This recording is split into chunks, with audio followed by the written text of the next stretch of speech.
Today we're delving into the hottest TikTok trend, Welcome 2024.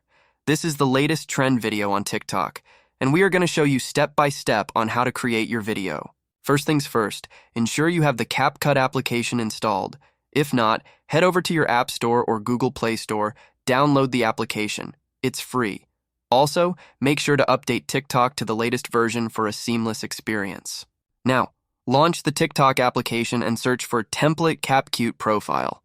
That's where we will find our CapCut template. I will link a profile in the description of the video. Open this video where a template is applied. It will look like this. Tap on the CapCut icon and try the template.